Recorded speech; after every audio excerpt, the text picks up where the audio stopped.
Vēlamies padalīties ar dažām idejām, ko var uzadīt no mūsu foršajām kidmokēras kūciņām. Kā jūs jau esat pamanījuši, un noteikti paši jau arī ādat un esat izmēģinājuši, katrā kastītē ir 6 kūciņas, tātad pat 2 katra krāsiņa. Katra kūciņa ir 100 grami, 900 vai 950 metri atkarībā no ražotāja, ko piedāvā. Tad, ko esam uzadījuši mēs no šīm foršajām kidmokēras kūciņām?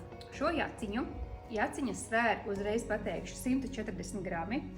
Kopā ar pogām 158, bet podziņas jūs, protams, piemeklētu paši. Tātad ir adīts ar 8. numura adatiņām. Tas ir patenta, tas adījuma tehnika. Tad ir ļoti forša liela plata jaka.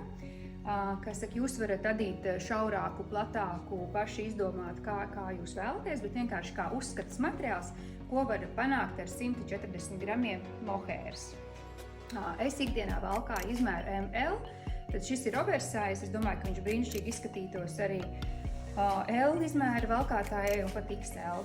Ja, tāds foršs oversiziņš, viegli pavisam jaciņi, bet ļoti silts, starp citu. Es filmējoties jau jūtu, cik viņš ir patīkami sildošs.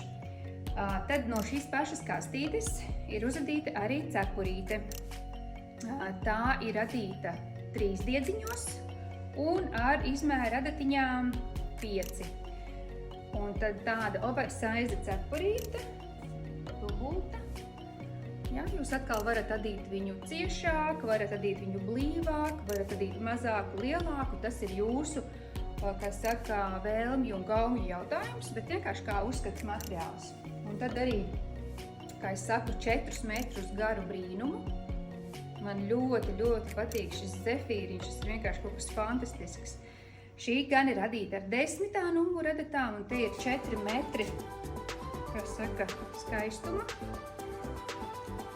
Un svēr šie 4 metri tikai un vienīgi 100 grami.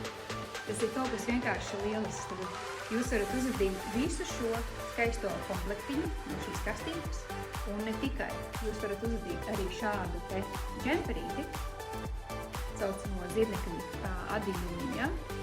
Šādi jūs varat vēl joprojām tās pašas kastītes. Jūs varat uzadīt šādu cepurīti, kas ir dubultā, ja? Sildīs jūs ziemā un tiešām būs ļoti mīksta un forša. Jūs varat uzadīt arī šādu šaulīti, kas saka kakla apaklīti, klāt vēl pie šīs cepurītes. Un ticiet vai nē, bet jums paliks pāri vēl dzīve.